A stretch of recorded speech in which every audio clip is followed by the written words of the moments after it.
When is the last time you listened to a podcast about web development, web design, and small business and didn't fall asleep?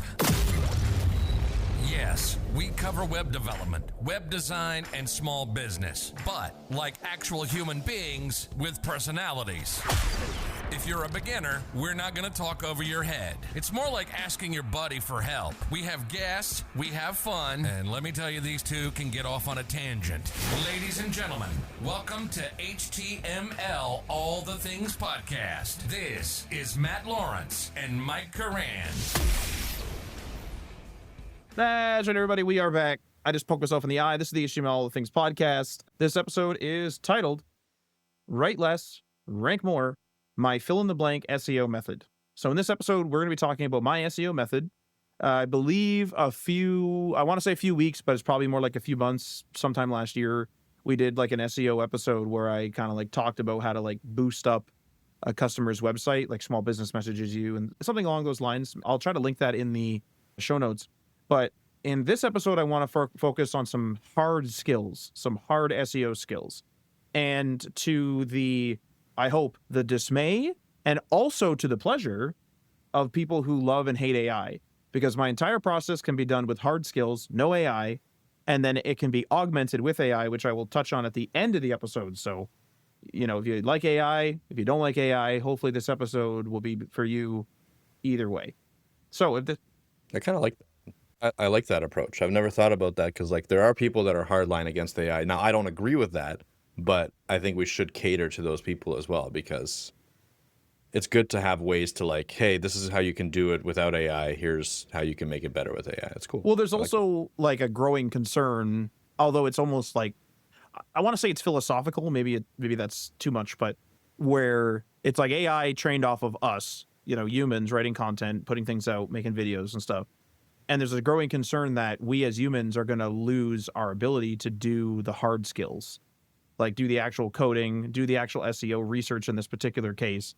And then as, say, Google and things move on and the SEO game changes as the years go past, it's sort of like the AI will try to help us because it always tries, but it won't train on anything good because none of us will write good content because none of us can do the hard skills. Like, it's a bit of a catch-22 a little bit. It's like a bit almost like a chicken and egg situation where it's like SEO 2.0 comes out, like the AI is answering questions about it right away, but who trained that AI? Like, is that actual good advice? Anyway, that's probably a philosophical question. Might even be a web news for another day. So if this sounds interesting to you and you want to support the show, you can go and check us out on that Patreon, leave a review or rating on your podcast app, join us in our Discord server, or share this with your friends. And if you want to develop your own website and then apply the SEO skills that I'm able to teach you, you can go and do so, learn how to do so at Scrimba. You can check out our link for up to 20% off, scrimba.com/links/HTML all the things. Link will be in the show description, and all the details and the link will be in the show notes on HTMLallthethings.com. So I just want to preface this with something. This is I'd call it like my write for Google process. And my goal with this process is to figure out the ideal headings so that my writing is mostly fill in the blanks. I also want to have a disclaimer that I'm not, the SEO aficionado, extraordinaire. I'm very much a jack of all trades. I am kind of a solutions architect, if you will. And I don't know every little tiny thing about SEO, but I have had success doing this method on customer websites, and I've had success doing this on my own website as well. Not, mega like Microsoft size company success. That's not what I'm talking about. But I do see this process as being pretty simple. It's actionable, and especially for small, medium businesses or personal blogs, this is something that, at least in my experience, should boost your traffic. But like anything with SEO, nothing's guaranteed. So I also want to touch on one other thing, is that you'll notice as we go through the episode that none of these steps actually talk about the actual writing of the article itself. This episode is all about getting set up and getting on that right foot so that all you need to do is fill in those blanks. We're going to be generating the proper headings, the proper heading structure or the hierarchy, and then you will just have to go ahead and write your own paragraphs, your own guides, your own whatever, because this is not limited to technical articles. This can be applied to other things as well. You could write, a golf guide. You could write about go-karts with this guide. It's totally fine. So I broke this up into 1, 2, 3, 4 steps, but there's many, many, many sub-steps. So I'm just going to kick it off with the first one, which is our keyword research. And this is broken up into 3 or 4 different parts. And so I'll start with 1.1, if you will. The reason why I broke it up like this is I don't want to bore you with step 1.1, this and that, this and that. This is just the exact process that I use to actually get things done. So the first thing I want to see right off the hop is I want to see Google suggestions, also called Google autofill. It's that thing where as you're typing in the Google search bar, there's automatically auto-filled suggestions underneath the search bar that show up so that you would be able to really quickly just navigate and search them with a keyboard, or just click on them to have, again, the search engine actually search the thing. Now, I don't just do this on any browser. I open up a fresh incognito, and I mean fresh incognito, and I go to google.com. Now, the thing here is that you may want to be targeting a specific region. So you could use a Google enter in localization here if you're trying to specifically target a regional thing with your article or with your blog post. But for me, I'm doing google.com, and then I start typing in a keyword that I want to cover. And I want to see what that autocomplete suggestions show below. The reason why I don't use an old browser or one that has a bunch of cookies and stuff is because I don't want any targeted results. I want, as blank as I can, google.com to give me the generic suggestions so I can work from there. Because my Google, since I'm signed in, and my browser, since I've been using the browser for a long time, is tailored to me. And I don't want my articles tailored to me. I want it tailored to the people at large. So I start typing in that keyword, and I want to see those autocomplete suggestions below. And I just take note of them. I don't click on them. I don't actually search for them. I just kind of take note of them. And then I go and I try a few variants, usually based on what I see. So for example, I just wrote a CSS pseudo-class guide. What I do is I type in CSS pseudo-class. Then maybe I type in what is a CSS pseudo-class. And I see, whether, let's say I type in CSS pseudo-class, whether that, what is keyword shows up. When I do the what is, does that first one show up? I try another one too, pseudo-class CSS, and I'm trying to figure out how people are asking this question. Are they actually asking the whole question? Or are they just saying CSS pseudo-class, I just need general help?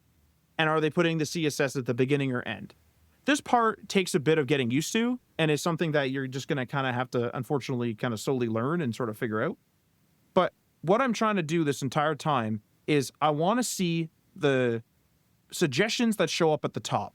So it'll give you quite a few, depending on what you're typing in, maybe 5 to 10 suggestions, something like that. I want to see the first few. Which one is Google trying to push on you?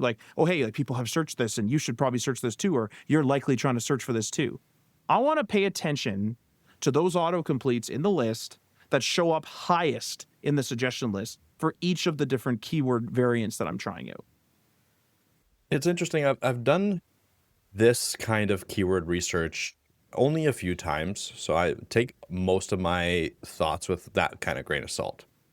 But I feel like this, in general, goes counterintuitive to what I usually thought would make a good article, where it's just more natural and stuff like that. But having done it a few times with success, I wrote an article, I think it was Svelte versus React something in 2023 or something like that, using this method and more of the stuff that you're going to talk about later. And after reading that article, I was like, oh, that's actually pretty well put together. And I think it comes down to, hey, people search for things for a reason. And if you don't kind of take that into consideration, you're almost not paying attention to the reality of where people are going to find your article and why they're going to be looking for it, right? If you're just oh, I'm not going to do this because, I'm too good for this. I know how to write my stuff without needing this. But if you're writing your stuff, great. But think how much better it would be if people are actually finding your stuff based on actually learning how to use whatever you're trying to write about, right? And this the next few things, like they help people direct people to your content. It's still on your content to keep them there. I want to make that clear. So this is just really one of the early steps in getting people on your page, which is potentially, I would argue, the hardest step. You know, when you like talk about that, like I almost think of artistic writing in a way where someone has written like a novel, someone has written like a story, and they love this story, this universe that they've created. If it's fiction, they love this historical topic, maybe if that's what they're writing about, where it's nonfiction and they're writing about whatever, World War II or something like that, writing about something in history. And they want to have their take on it. They want to have that sort of like spin where it's like, hey, I want to like explain how like brutal this war was. I want to explain how much difficulty I had coding this. I want to explain these things. And that's all well and good. And there's like an artistic style to writing for sure. But I find it to be of two different markets. If you think about it, people who, in my case, I'm writing a CSS guide. You might be writing about how to change a tire on a go-kart. It doesn't really matter. The point of the matter is that you're writing an internet article and people are using a tool, usually Google or Bing or something like that, to actually find your article. If you were writing a novel where you're like, hey, I'm writing this like really in-depth novel. I put all my heart and soul into this. I have a passion in here and I'm really like opening up and things like that. How do people search for those? Well, they use things like Goodreads. They use things like their Amazon Kindles and stuff. But what I see my girlfriend doing a lot, because she's an avid reader and I am not, is that she will go and take a look at the top stuff, but she'll also talk with her friends and talk with her other reader friends. But then she will also go look at the reviews. And what's the difference there? I mean, there's a little bit of a machine search there, like a Google search, right? With the Kindle search, with the other searches like on Goodreads and things like that. But it's very human because you're looking at reviews, you're talking to your friends, you're potentially joining Discords that talk about books, you're looking on Reddit. You're really kind of searching using human like conversations. I don't think that people are going to have a passionate experience about CSS pseudo classes. And people are not going to have a passionate experience about, sorry to say, your devlog. Like, it's one of those things where, like, people may have a passionate experience about your devlog if they're already a fan of yours. But if I've never seen Mike before. Let's say Mike writes a devlog every week and he's on number like 200. And I'm just ripping through Dev 2 and I see, devlog 200. I'm like, who is this guy? And I keep scrolling. I just keep scrolling. But if Mike, teaches me CSS pseudo classes and he teaches me all these other things, these very robotic searchable things, and then I see that Mike has a devlog, I can then potentially pick up on it. It's almost like a community thing. And so it's harder just to tell somebody like, hey man, just join the community real quick. Just join that community, just come join us. You already, it's like, I don't know who you are. And many people, especially like, obviously I'm kind of focusing on guide content right now, but many people they're not there to be your friend. They're there to learn what CSS pseudo class is. They're there to learn how to change a tire. They're there to learn how to soundproof their office, whatever it is. They're there to, read about maybe at most like a movie review. So you're getting a bit of an opinion there, things like that. Like they're trying to be like, I need to change my tire. I want to know if I should go to the theater to see this movie. They have a goal in mind. The goal is not, I want to check in on Mike and see how he's doing at his career. That's a more like passionate writing thing, if that makes sense. And the novels are like no different, where you're reading these like fictional stories and, you're having an emotional experience. It's kind of like a movie almost, but it's, it's in writing instead. It's a different experience. And so I split writing up into those two categories where it's like the thing that I'm talking about is much more robotic. People are using a tool to find you. You need to appeal to that tool, period. First of all, should I write a devlog? I mean, you could. Yeah, like that's not a bad idea, actually, now that I think about it. Like, I'm always doing something new every week. So, man, that was a good, that kind of sparked some passion in me for a second. I could just like record what I'm doing every day and then compile it all into a devlog. That's cool. But second of all, yeah, I totally agree. I think there is a very big differentiation between creative writing, stuff that's more human searchable, and the more machine like, hey, I'm just looking for a solution here, right? Like, this isn't something that I'm going to be passionate about. And I think that SEO definitely works best in that scenario. because it's helping people find the solution as quickly as possible, and that's what they want.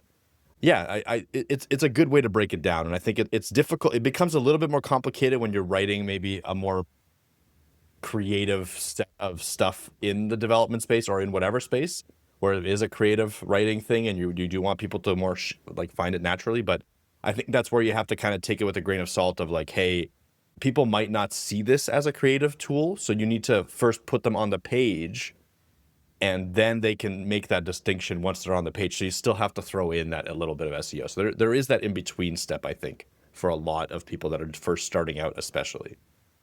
Yeah, like I think one of the big mistakes I see my customers make, which kind of wraps that up, is like, not wraps that up, but like kind of explains that, is, and like Mike, you and I've seen this, where they will obsess over how their homepage looks. And I get it, first impressions, things like that. But the reason why they're obsessing over the homepage is because they think people are going to the homepage and scrolling through their articles. That is not the case when you're brand new.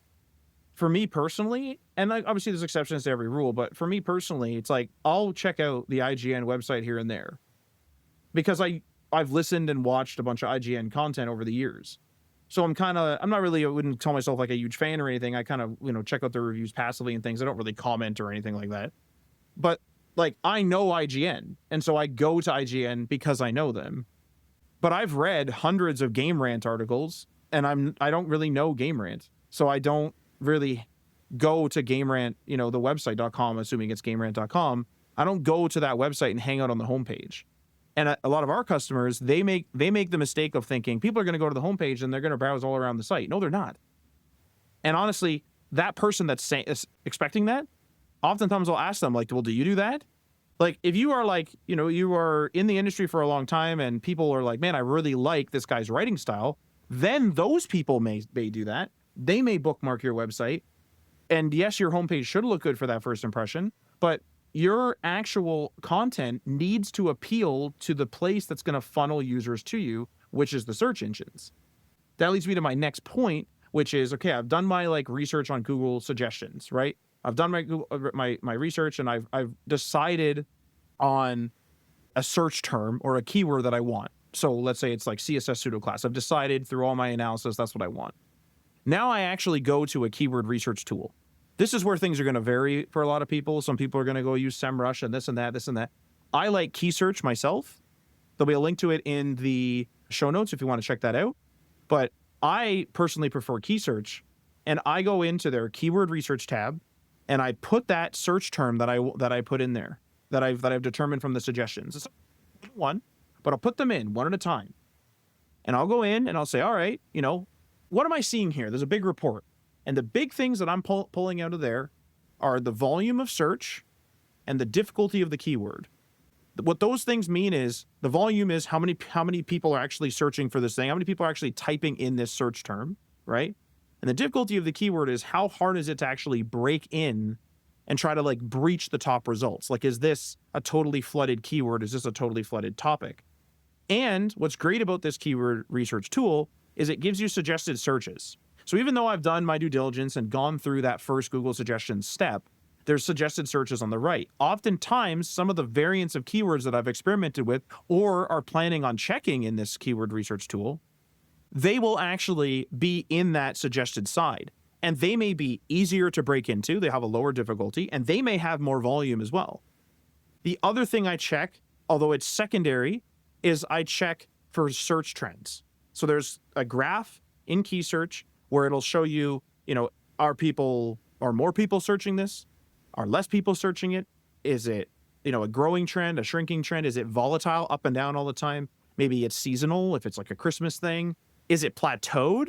But is it plateaued at a good level? Like, what is it, right? And based upon this research that I do in key search, sometimes I need to change which keyword I've selected from the suggestions I've done. So like, for example, maybe I've selected pseudo-class CSS, and I find out that that's for some reason really difficult and doesn't have a lot of volume. So I decide, you know what, I'm going to go and do CSS pseudo-class because it showed that. It was also in my Google suggestions research, and it has, easier to get into and higher volume. And this is another thing where you're going to have to practice this to get used to it, because you're going to look at these things and be like, yeah, but this one has like a super high volume, but it's super difficult. you have to decide, okay, like how competitive am I really going to write here? What's my chances of actually getting up in here? Like if something has a, 100, let's just say 100 people searching it, you have a volume of 100 people searching it. Okay. And it's really, really difficult. Are you really going to breach into that? Like how many of those 100 people are you actually going to get to click? Is it going to be 10? Okay. Well, maybe the next search term that you were thinking of, the next keyword that you were going to search for, that thing has 50 volume, but is easy to get into. Well, are you going to capture maybe 40 of that 50? You're actually benefiting more from that quote unquote lesser keyword. And so this is the thing where you kind of have to start really kind of analyzing what you're doing. And I keep referring to previous steps, if you notice, like I'm talking about key search now, but I keep referring to the Google suggestions because a lot of this stuff is malleable. Like you start to look at it and you're like, oh yeah, like I saw those other keywords. Let me go back and let's take a look at that autofill again. And let me check, what's going on and things like that. Can I ask something?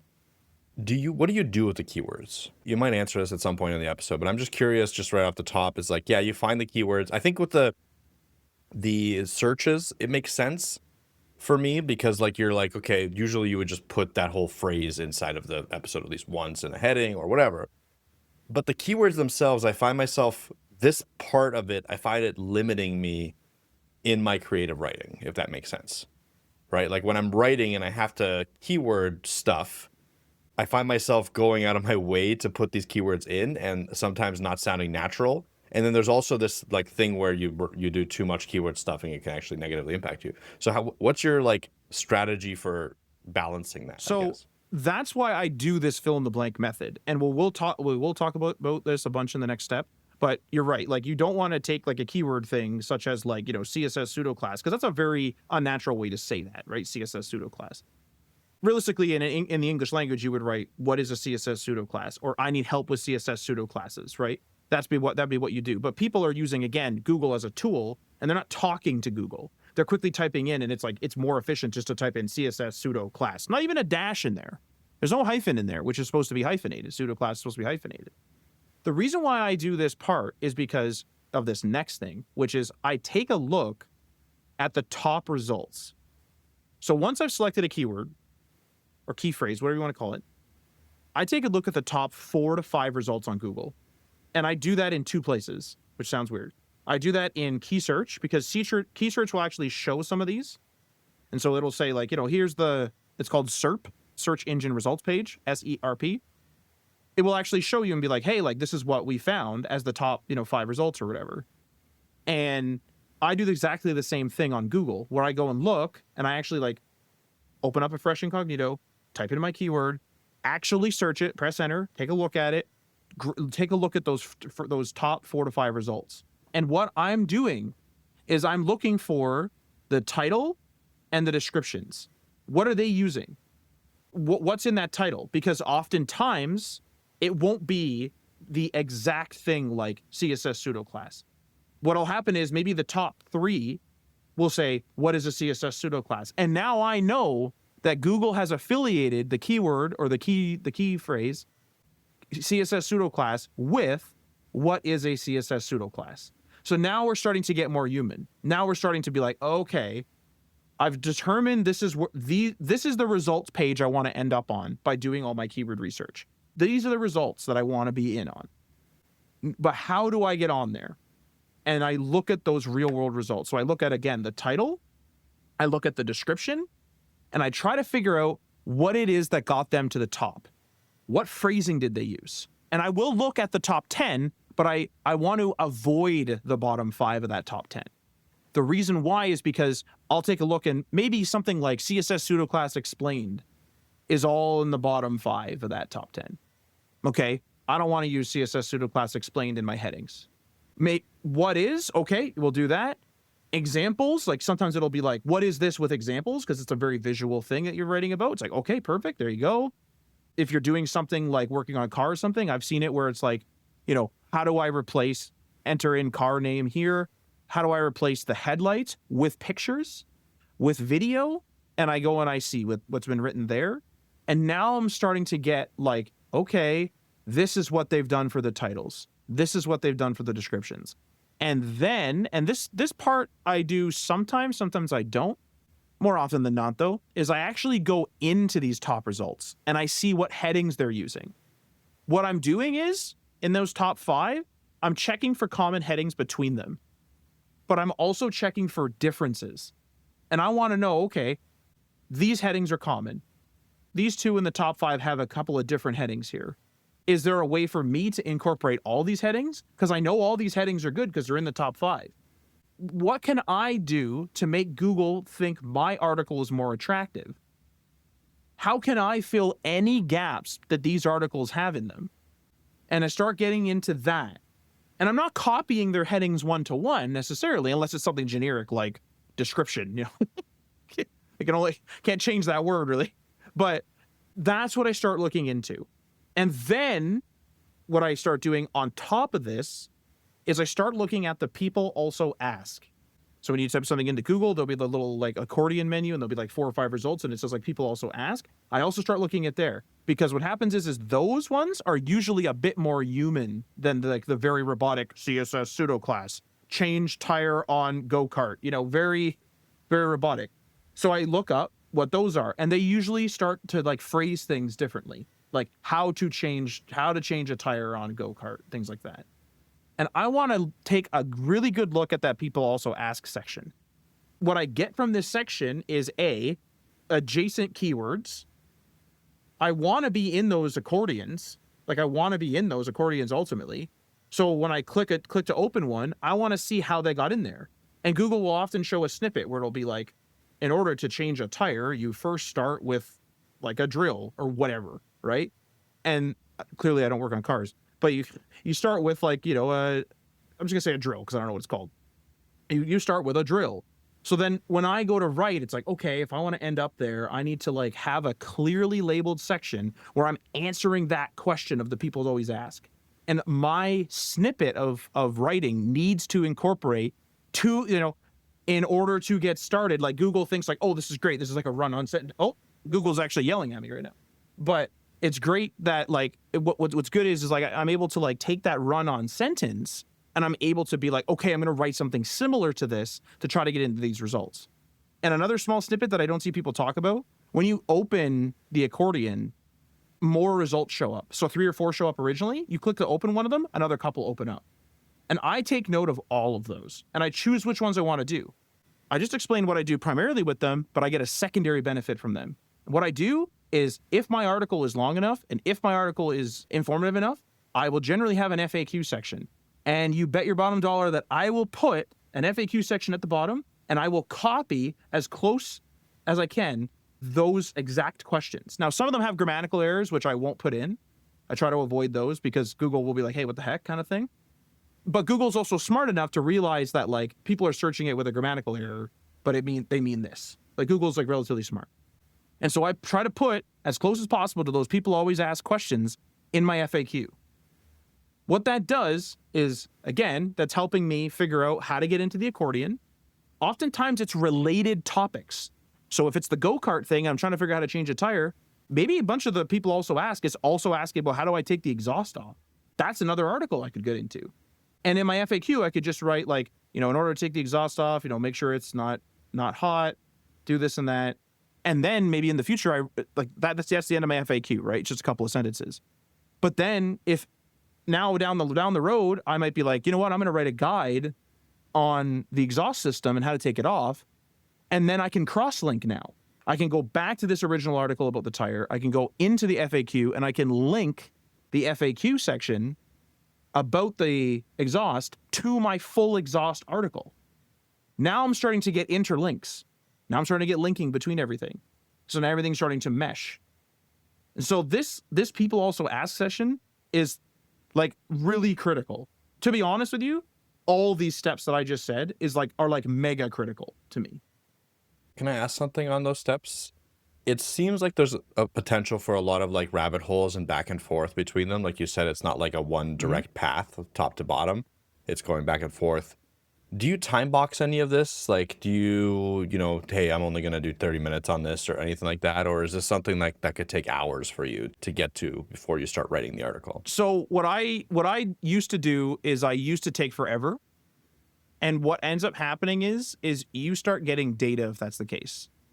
So it used to take me forever, maybe even a couple of days or something like that. Not full time, but like a couple of, maybe I'd log a couple hours for over 2 days, so 4 hours, and I would do this stuff. But what I was really doing was practicing this skill. And then I was releasing articles, releasing, blog posts with this method and future steps as well, because I'm going to keep talking in the episode.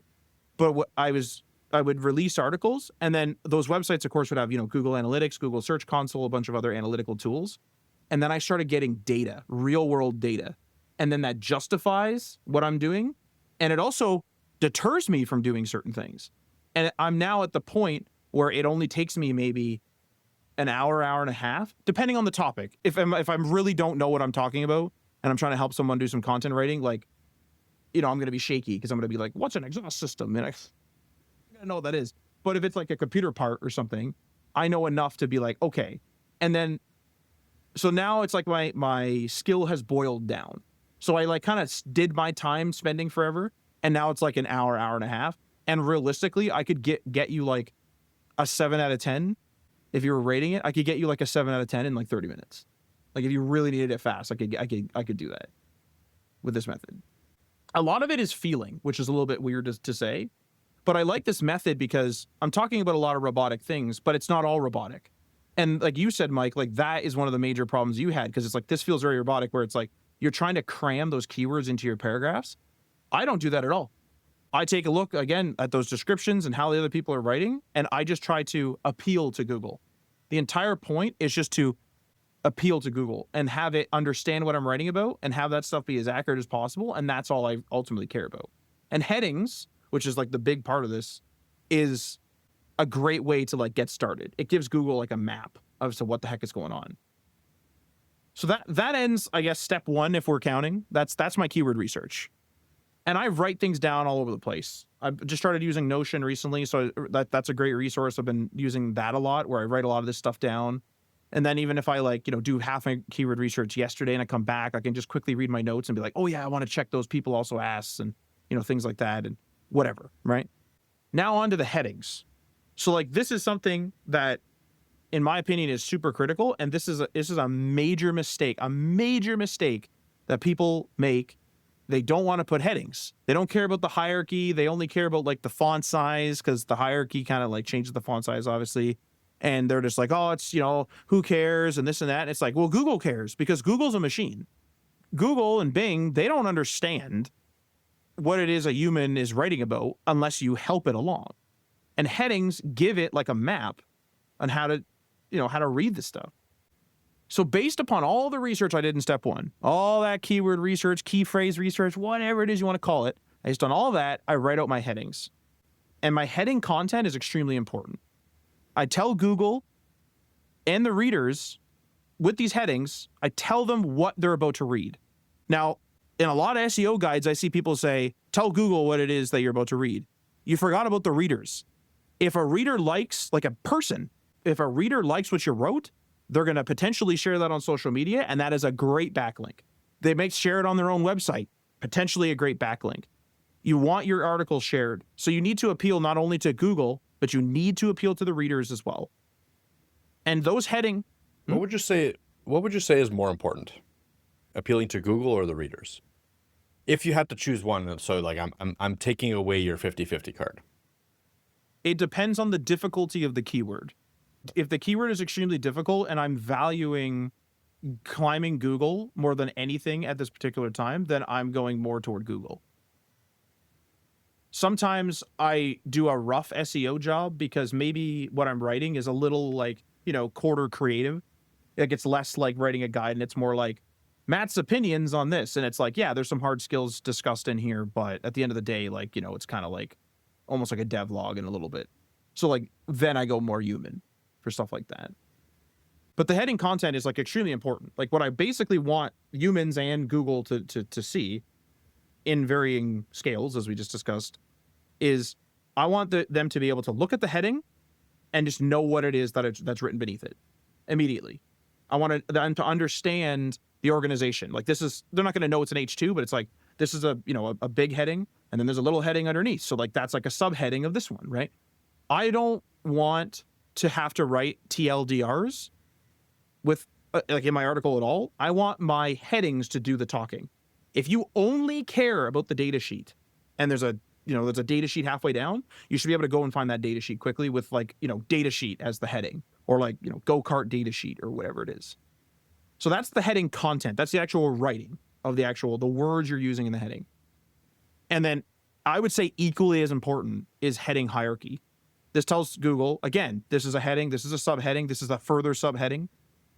And it tells Google the importance of of how your article is organized. And then for the reader, if you style it well, where it's like obviously different spacing and obviously different font sizes, that's huge too. Because what you want is we want Google to be able to like know, like, okay, like, we're talking about this, and then we're sub talking about this, and you want Google and the readers to be able to very quickly find things. Like if I write, just roughly, if I just have like a general description area, which I wouldn't just write the words general description, but I have a general description. Underneath the general description, there might be other things like, important note.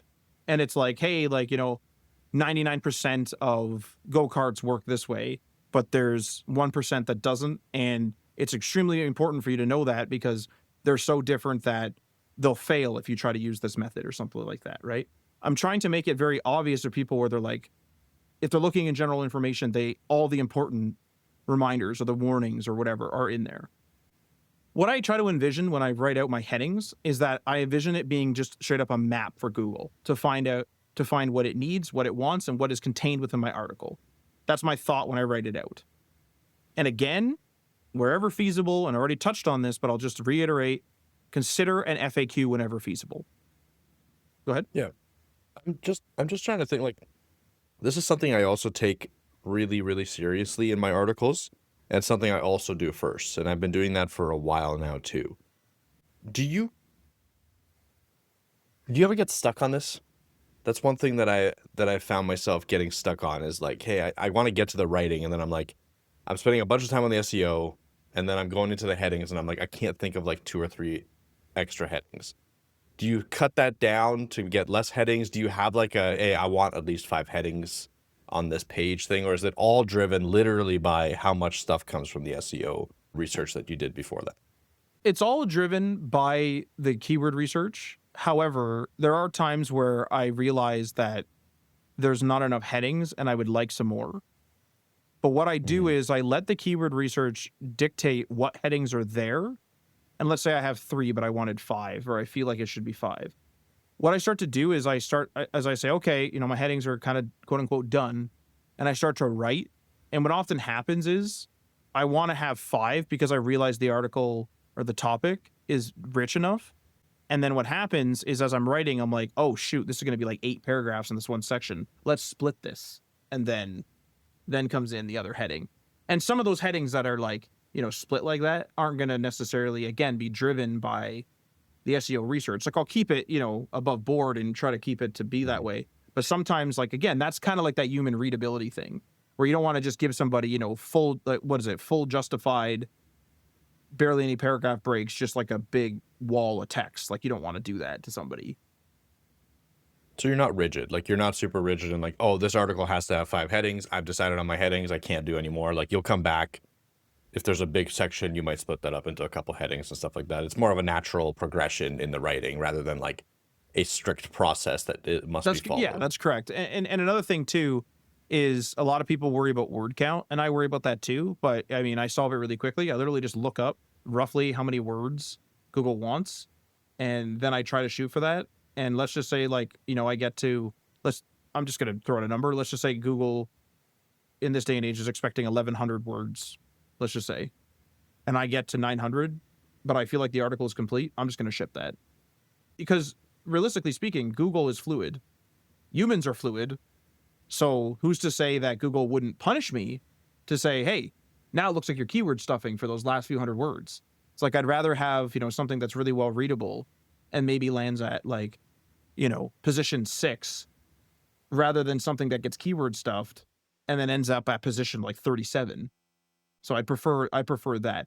Another thing too, and that people always forget this, is they often forget that you can, go back and fix things. Like, you can go back to an article after you published it and like update it for 2025 if it's like a yearly thing. You can change the headings if, you know, you're landing at a pretty good space, but you're like, man, some of these headings are kind of messed up. You can change them. If Google's, you know, strategy changes, you can go back and like add, remove words and things like that. Like, you can totally do that. As this stuff is, you know, not only is it fluid, but it's not written in stone. I guess it depends. Like, I wonder what the statistics are on that. Like, is it better to just have a yearly updating article? Because I know those articles that have like, hey, tech review for 2024 do pretty well. Is it better to just go back and update that article for 2025? Or I'm not sure if you have the answer for this, but it's something that I've always wondered. Like, there is this like fine line of like, do I edit this article or do I write a new one? And I never have a good answer for that. It's based upon the value of the article, and it's also based upon the equity. Now, I'm not a major expert in this particular case. Like, I've definitely seen it in a lot of guides and stuff, and like I understand generally what's going on, but I don't have any that I update frequently for that reason. Like, usually I'm updating if like the tech gets dated in my tech guide and then I change it. So I don't really have many things that are timely. But generally, like from my research and like teachings, is that what happens is like someone will write something like the best CMSs, the best headless CMSs. There you go. The best headless CMSs 2025. And it's like, oh, okay, that's great. So like it's current. It's the best CMSs. Best is a good phrase for people that want to buy, because if they're ready to buy, they'll type in, you know, I want the best CMS. I want the best headless CMS. And let's say your article creeps up to the top of Google. Now there's value in what you wrote, but now there's link equity that's extremely valuable. And you also have to consider there was value in you writing, like how much time did you spend writing that article?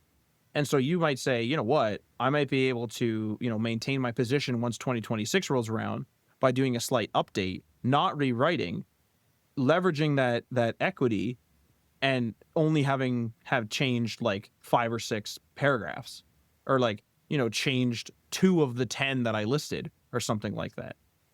And then Google, because it's a top result, will likely index it more often, not guaranteed, but likely will. And so it'll pick up on that 2026 update pretty fast. So that's kind of what you're after. If you start another article that's, you know, whatever, blah, blah, blah, 2026, you are starting at the bottom and you have to work your way up. And now you're also fighting yourself. And so you have to consider like, okay, you know, does it make sense to have 2 articles for history's sake? Or am I just trying to maximize my link equity here? So you have to determine the value proposition there for yourself. Some nitty gritty. I mean, things I've discussed before, really quick, just going to touch on it. This step doesn't have to be done right now. It can be done right before publishing. It really depends on your preference. I'm, of course, talking about your SEO title or just your title tag, right? I try to make my title tag the same as my H1, which is the name of my blog post or my article. And I refer to my research, of course, to try and make a title that will compete within those top 5 results. My SEO description, otherwise known as a meta description, I try to keep between 155 and 160 characters. You may want to look this up. Some people believe in something like a 300 character or something like that, because they're fine with the truncation. They want more room to describe what it is they're describing. That's up to you. I've had more success with things being between 155 and 160 characters.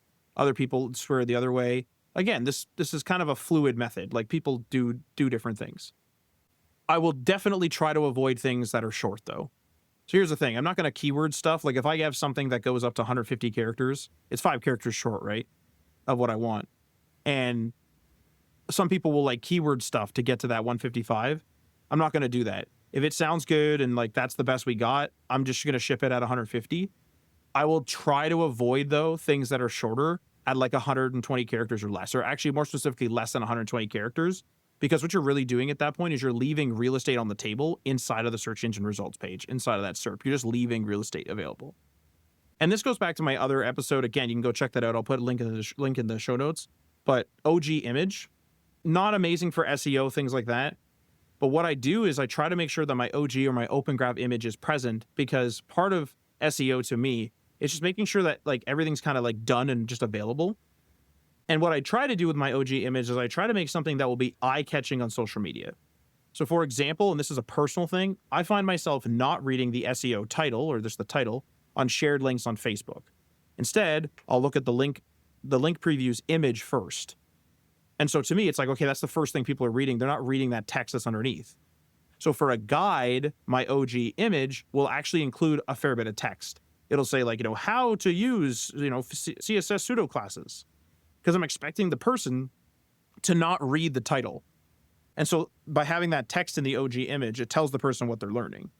But for a more abstract piece, I may do something like a nice landscape. Still eye-catching, but you're like, hey, like, why is this like a sunset? And it's kind of like, you kind of, turn your head a little bit. You're like, what the heck is that? And then they may read the description and it'll be like, I'm sunsetting my career in development, or, something like that. That's something that I do with my OG images. I think this is less utilized and should be more, because really at the end of the day, the thing that's going to penetrate the internet and get you backlinks is people sharing it on social medias. Like, that's going to get you to the next level when you are creating these articles. I think in general, when you're creating any SEO article, you should be thinking about ways that it can be shared. For instance, put in stuff that has analytics, like some stats that are really interesting. Those things are really easy to share, or put in little anecdotes and stories that are really easy to just snippet and share as well. Like, you want to provide the user multiple, not just one opportunity, multiple opportunities to be like, oh, that's super cool. Let me share this article, because that's the goal. Like, one of the major goals, I think, when you're writing or when you're creating any content is to make it more shareable. That's something that we're trying to do with the podcast. It's something we're trying to do with everything. It's like, hey, what we want is everyone that's listening to this to have a reason to go and share it with someone, right? Like, whether it be on social media, whether it be just with your friend. And part of that process is obviously going to be the OG image to make it eye-catching as possible. Yeah, it's like some window dressing. Like, what it is really is like, if you share a link on Facebook and it just has like the title and description, it's like, oh, like there's just no image. Like, it just kind of looks undone. And you're right. Like, you want to have like, your T's crossed and your I's dotted, and not perfectly, but as perfectly as you can within reason to make sure it's shareable. Like, you want it to be presentable. I mean, do I want you taking a picture of me when I wake up in the morning and I look like an old trucker with my hair all crazy and stuff like that? No, I'd prefer to like shower up and actually like put a golf shirt on or something at the very least. It's that kind of thought process. And this is the final part. This is the SEO stuff. There's a bit of, I have an FAQ section as well, but that'll be in the show notes. I don't know if I'll cover that. It's just a couple of FAQs. We may touch on it at the end, but this is the AI stuff. And I want to say that this is a new step in my arsenal, and I'm still evolving this. So this may be something that you, the audience, might be like, Matt, you're doing this inefficiently. Please let me know. I mean, this is a new part of my arsenal, and I want to get better at it. The first thing, though, is I use AI to check my work, not to do my work, to check my work. So what I like to do is I like to feed ChatGPT my headings. So I've come up with my headings, all the, this is an H1, this is an H2, this is H3, and all that. And I explain to it in the prompt, I'm like, here's my headings, boom. And I explain to it that I just did keyword research. This is my breakdown for the article. And I ask, like, what do you think about it? And it'll actually offer insights. It'll say, oh, maybe you could add this. Maybe you can modify this. I like this. This is good. That's great. This is this. It's like, okay, good.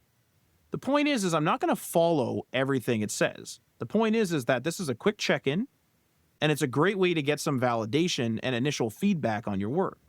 So you don't have to take all the advice that it gives. So for example, let's say it says, hey, you should add another FAQ and it should be this.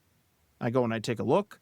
I do a little keyword research on that FAQ, and I think it's nonsense. I'm just not going to add it.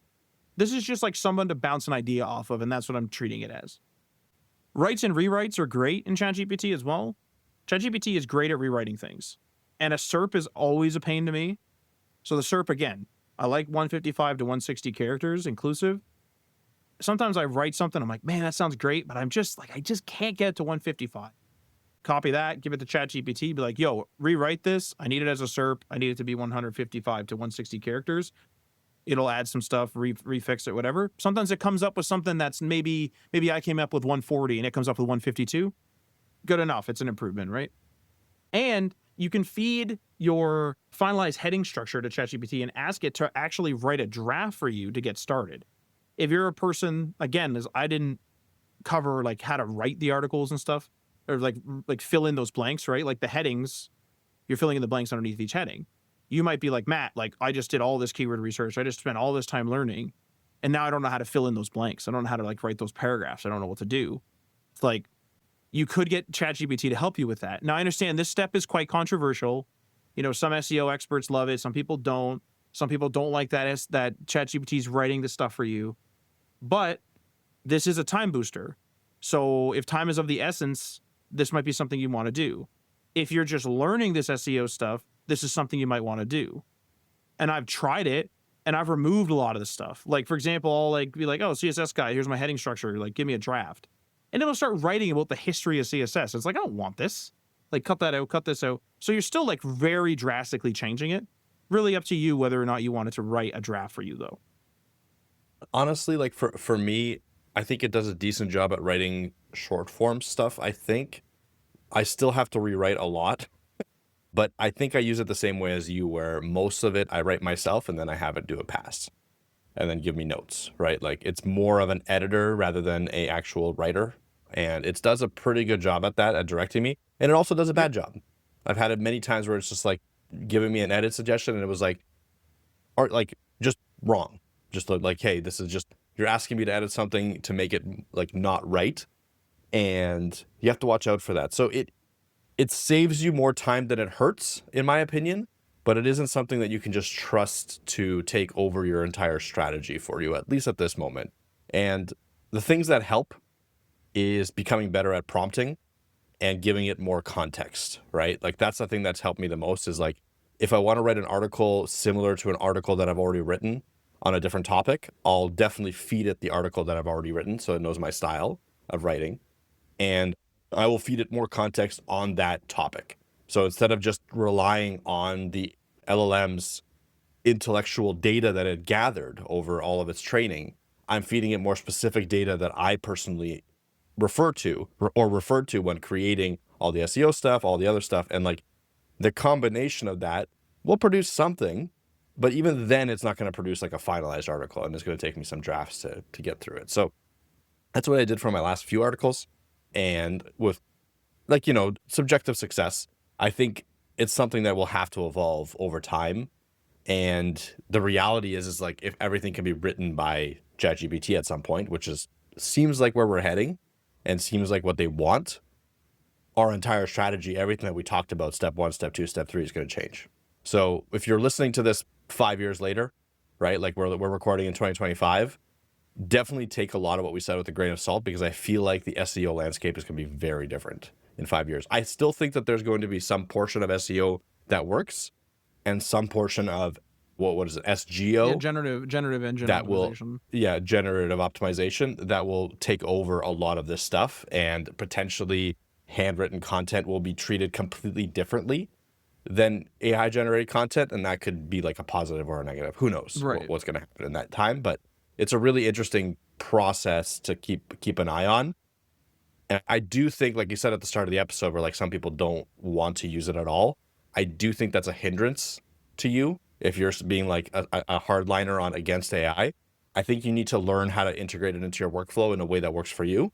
That's not, you know, taking over your entire workflow, but is augmenting it in a better way, and then iterating on that method like Matt's doing, right? Like this is his first step through it. He's already done a few, and it's going to get better and better. If the people that aren't going to be doing that are arguably going to be behind, just like in coding, right? Like it's the same thing. They're going to be behind, and the people that get good at this augmentation are going to be able to write faster, better stuff. Well, I mean, the thing too, like I like that you mentioned that you don't have to like use AI for absolutely everything. You know, you can kind of pick and choose, because like my next and my last part about AI is about content plans, and it's because it, like, the AI is, again, just something to bounce ideas off of. If you don't want it to write for you, if you don't even want it to help you rewrite those SERPs, you totally don't have to do it. It's not something that you absolutely, you know, need to have. And it was interesting that you mentioned, Mike, as well, with the SEO landscape. So like I started actually with Income School on YouTube, and they like kind of explained their SEO strategy, and it was like check the Google suggestions and things like that. And that video's got to be 7 years old or something like that I looked at. And a lot of that they're still valid. Like a lot of it's still valid. However, the things that Google ranks is a lot different.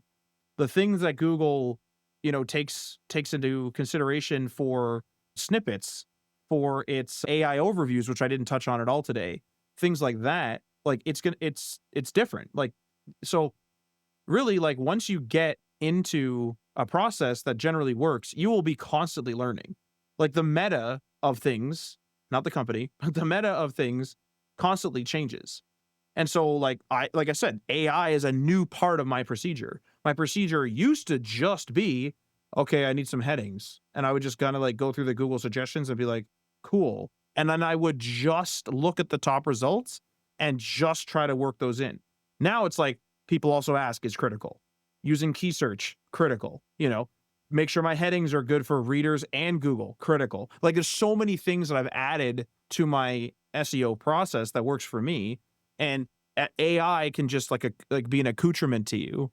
And hopefully if you are listening to this in like 5 years time or whatever, hopefully this procedure is still valid to an extent. Maybe there's just one more step, right? It's just like AI, but now there's also the GEO step, which is something that I'm starting to learn, but don't know enough to talk about really at length. But that's like the AI SEO stuff that's happening. And so I guess my thing is like, even if you learn an in-depth procedure, just keep learning. And it's really passive. Like, I'm not going in and being like, I need to update my SEO today. It's like, I just keep writing guides here and there. And then I'm like, hey, why didn't that guide rank? Oh, I should probably be doing this. All right. And then it happens a few times. I'm like, well, I'm going to make sure I do that in all my articles now. And now that's a part of my SEO strategy. It's a very organic process to change. It's not like I'm like, every 6 months I got to start studying. It's like, that's not what I'm doing at all. And so my final part here with like the AI thing is I use it for content plans, like I mentioned.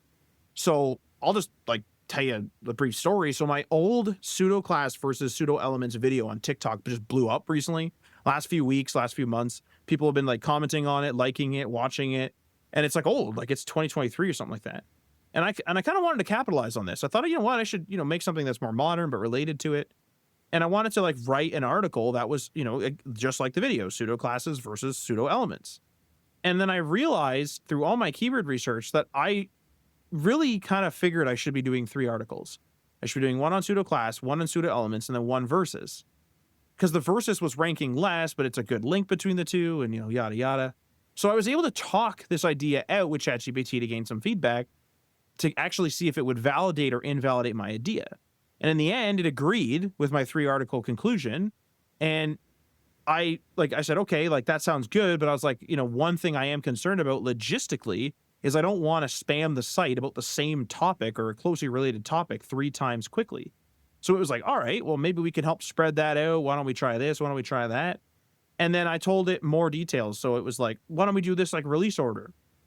And I go in and I say, hey, because it was prioritizing the TikTok video. So it was like, do the versus article first. And I was like, yeah, but I what I really want is I want the site to have a real nice SEO article that, is just sort of like powered by the idea that this TikTok video, this TikTok tutorial is doing well.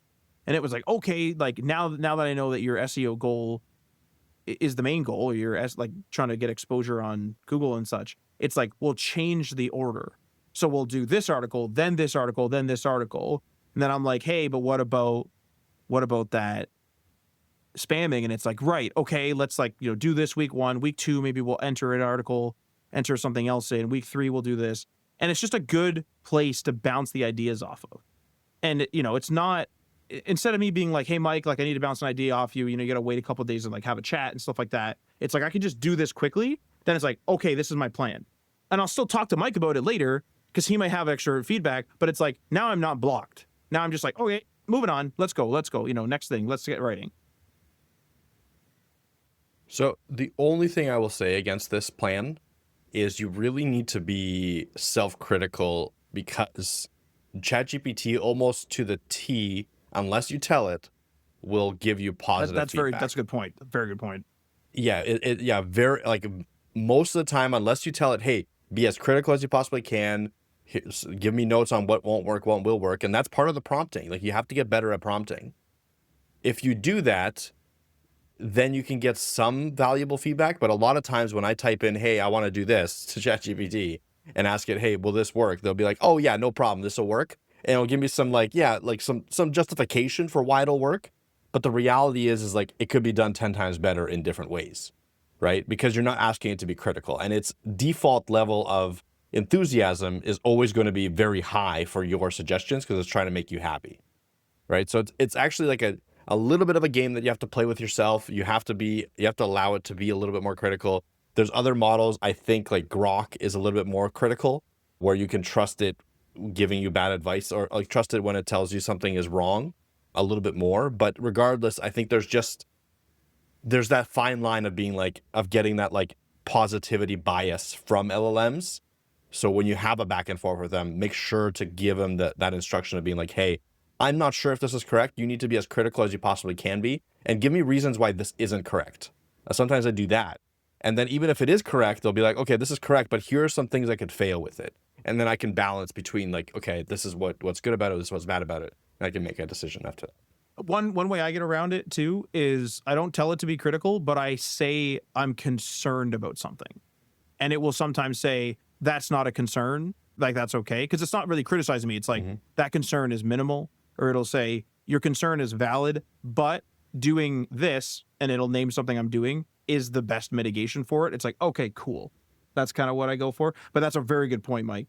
The other thing that sucks too, and like we kind of talked about that very briefly with that chicken and egg situation, is like ChatGPT will just like make up an answer if it doesn't have one, and that kind of sucks. So again, this is why I wanted to focus so much in this episode about the hard skills. It's like, you could write an article without this AI step at all if you wanted. That's how I used to do it like last year. I just started using this AI stuff. So in this context, so it's just, there's something to the hard skill. Like, you should have the hard skill, in my opinion, especially right now. SEO changes all the time. You know, maybe I'll be wrong in 1 year. Maybe I'll be wrong in 10 years. Who knows? But that's that. And I realized this episode wasn't as like conversational as I wanted, because I'm just sort of like talking at you about my like steps, but I wanted this out in the ether because I feel like so many people underestimate just content plans. Like, we work with so many clients that are like, just get higher on Google. Like, man, do you understand like that's going to take a while? And do you understand that that's going to take hours and you're going to have to hire somebody or me to do this? Like, this isn't like, look at how many steps I have. And I could just sort of like half-ass it, for lack of a better way of saying it. But do I really want to do that? Like, not really. Yeah, it's not going to work. Well, it's not going to give them, like, usually they're asking for top level results on Google. And I mean, I'll give it like a brief story. It's like we have a client who changed their website. They had a really old WordPress site and they changed it. And I was just a consultant. So I was maintaining the WordPress, and then I switched just to consultant because they went to a no-code tool and they just built it themselves. And I was just consulting here and there. And I helped them with the SEO that they had, but they only have marketing pages. And so I would mention every now and then, I'd be like, hey guys, like, this isn't the most girthy website. Google doesn't have a lot of text and information to go off of here. Sure, you have link equity and I'm sure your site will be okay, but I don't think it's going to do too well. And they contacted me months after it had launched. I hadn't talked to them. And they said, hey, we got a major issue here. They're like, less than 200 people are hitting the site. And I was like, yeah, because no one's going to show up for the little CTAs that are in those little, like a parallax background goes by. As you scroll up, like a white bar shows up, like white background with the text. And it's like, revolutionizing your product experience and stuff. No one's tuning in for that. You got to have some girthy content, really. And I gave them this procedure minus the AI thing because I didn't really, no. It was right as I started using it. So I gave them some AI tips as well. And I told them, and they were like, whoa, like, this is, quite extensive. And I was like, this is why it's not just, hey, make my website top. It's like, we got to do some stuff, get some data, try things out. I might be wrong in some instances. Get your marketing staff to help me. Like, this is a team effort. Like, let's get going. And it's a big freaking job, but I mean, we've seen great success with it. So it works, or at least it works in our case. Again, no guarantees with SEO. And if you're interested as well, there's an FAQ section, just 2 questions. I'm not going to cover them. Go ahead and you can check those out on htmlotherthings.com in the show notes. The first one is just how long will articles take to rank? Second one is why don't we talk about writing writing of the article, like in the actual episode itself. So you can go and check that out in the show notes on htmlallthethings.com. But I think that's it, Mike, unless you have anything else to add.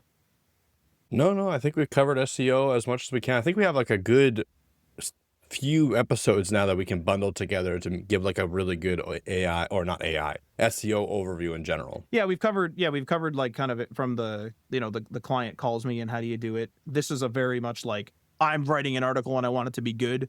Follow this episode kind of thing. So hopefully this helps somebody. And I find this to be more actionable as well. Like, man, people I get into these phone calls with people with SEO folks, and you know what? They're probably, like I said, I'm a jack of all trades. They're an expert, and they get into these nitty gritty, like, all you need to have this structured data, this, that. You know what? You're probably right to get a little bit more, but a lot of my customers are happy with 300 hits. And it's like, I'm getting way more than 300 hits, And like our website is growing all the time or staying plateaued if we haven't contributed to it in a while. And it's been years. And it's like, man, like, I don't know, at the scale that Mike and I work at, I don't know how valuable getting into that really, really nitty gritty stuff is, because it's so like serious and it requires like a bunch of plugins if you have a CMS and things like that. It's just not worth it until you hit a certain point. Then it's like, okay, hey, we need a marketer, we need an SEO guy, we need this and that. And then maybe you've outgrown me. I'm not at the top of the SEO food chain, that's for sure. But that's it. If you like this episode, you want to support this episode or support episodes like this, you can do so on Patreon. That's patreon.com/htmlallthethings. And many thanks to our $3 tier patrons. Tim from the Web Hacker on the webhacker.com. Jason from Geek Life Radio via geekliferadio.com. Garrett Segal, Level Up Financial Planning via www.levelupfinancialplanning.com. Magnus from YesWeb via yesweb.se. Syntaxify from the HTML All the Things Discord server. And Stacy Mosteler from the website swoonworthydesigns.com. And remember, I'm going to put a link to Key Search in the show notes if you want to go and check that out. I really like the tool. I believe they have a free trial. You can go check that out. And if you want to learn how to code, you can do so. You get up to 20% off with our Scrimba discount. Go check that out. Scrimba.com/link/HTML. All the things. Details will be in the show notes, and the link will be there as well. And last but not least, we'd like to give a shout out to Michael LaRocca, a contributing author on HTMLallthethings.com. Michael is the author of Self-Taught, the X Generation blog at selftaughttxg.com. He just did a nice piece on how to stand out in the industry, hopefully try to get you a job and cut through all the massive lines and lines and lines of people applying to single positions, because it's kind of a crazy phenomenon right now in some places. So go and check that out, how to stand out. Pretty good article. Again, that'll be in the, or a very good article, I should say. Yeah, pretty good, Michael. It's all right. Should be all right, actually. No. Go check that out. It'll be in the show notes as well. Link to that will be in the show notes. Feel free to leave a comment or review on the platform that you are listening to this on, and this outro will sign us off. You've been listening to HTML All the Things podcast. Web development, web design, and small business. We hope you've gotten some useful and practical information from this show. And we hope you appreciate that we talk to you like human beings. And we hope you had some fun. We'll be back soon. But in the meantime, hit us up on social media. On Facebook, Instagram, and Patreon at HTML All the Things. And on Twitter at HTML Everything. Until next time, this is HTML All the Things, signing off.